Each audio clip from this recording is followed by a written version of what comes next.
बोलिए विष्णु भगवान की जय, नारायण भगवान की जय।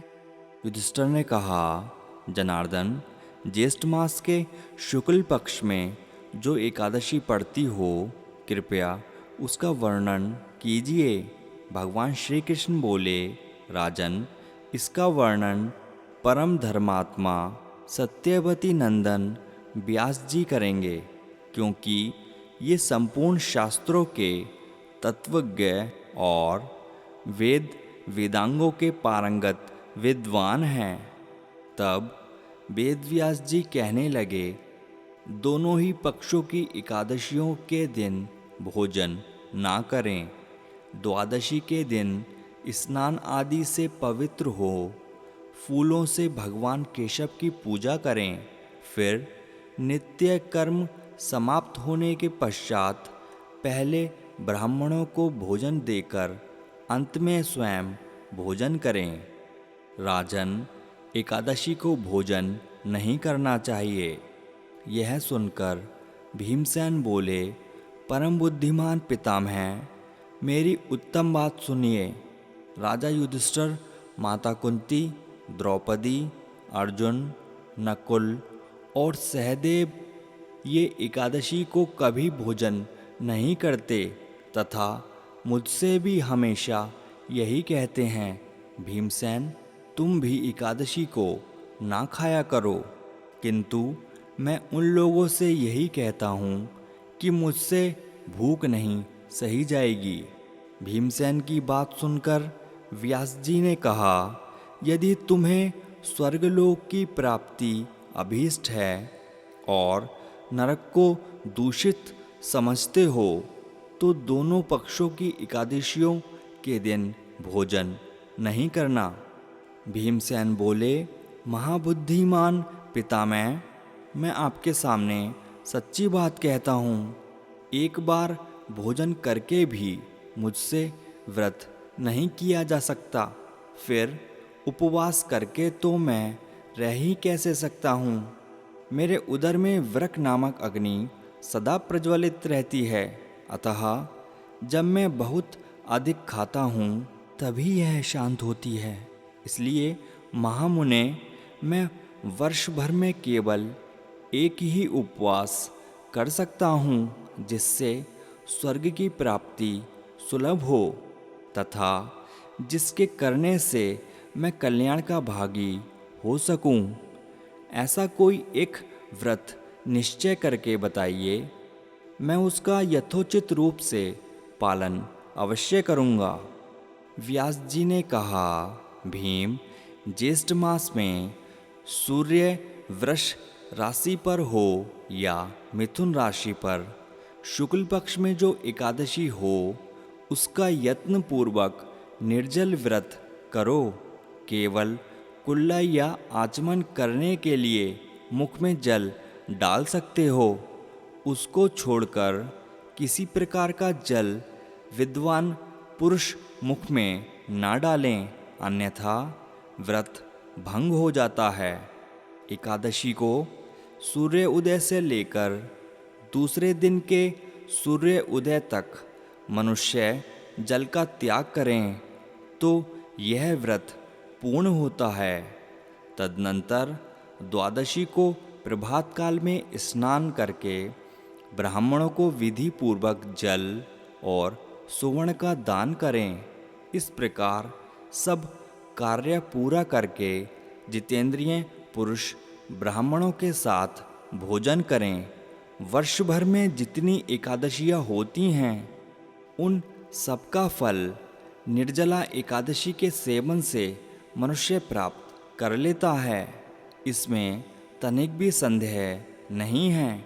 शंख, चक्र और गदा धारण करने वाले भगवान केशव ने मुझसे कहा था कि यदि मानव सबको छोड़कर एकमात्र मेरी शरण में आ जाए और एकादशी को निराहार रहे तो सब पापों से छूट जाता है।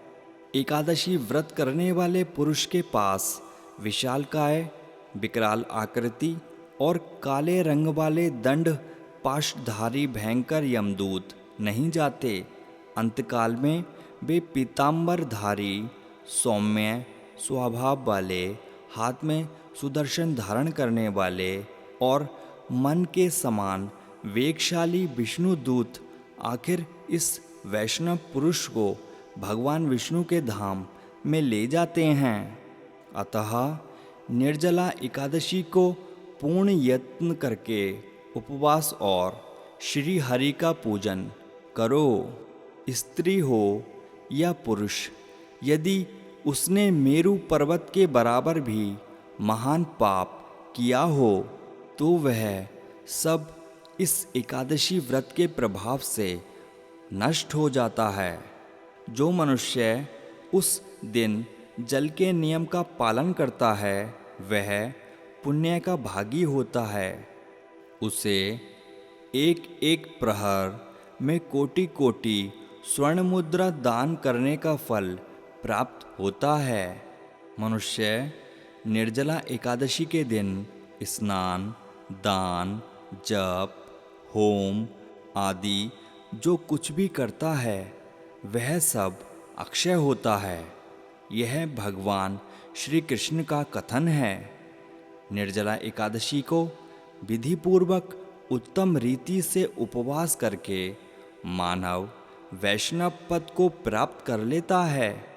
जो मनुष्य एकादशी के दिन अन्न खाता है वह पाप का भोजन करता है।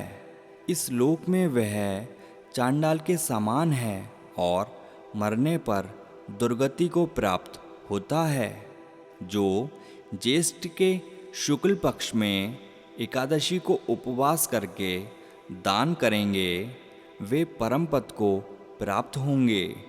जिन्होंने एकादशी को उपवास किया है वे ब्रह्म हत्यारे, शराबी, चोर तथा गुरु द्रोही होने पर भी सब पातकों से मुक्त हो जाते हैं। कुंती नंदन, निर्जला एकादशी के दिन श्रद्धालु स्त्री पुरुषों के लिए जो विशेष दान और कर्तव्य विहित है उन्हें सुनो। उस दिन जल में शयन करने वाले भगवान विष्णु का पूजन और जलमयी धेनु का दान करना चाहिए अथवा प्रत्यक्ष धेनु या घृतमयी धेनु का दान उचित है। पर्याप्त दक्षिणा और भांति भांति के मिष्टानों द्वारा यत्न पूर्वक ब्राह्मणों को संतुष्ट करना चाहिए। ऐसा करने से ब्राह्मण अवश्य ही संतुष्ट होते हैं और उनके संतुष्ट होने पर श्री हरि मोक्ष प्रदान करते हैं। जिन्होंने शम, दम और दान में प्रवृत्त हो श्री हरि की पूजा और रात्रि में जागरण करते हुए इस निर्जला एकादशी का व्रत किया है उन्होंने अपने साथ ही बीती हुई 100 पीढ़ियों और आने वाली 100 पीढ़ियों को भगवान वासुदेव के परम धाम में पहुंचा दिया है।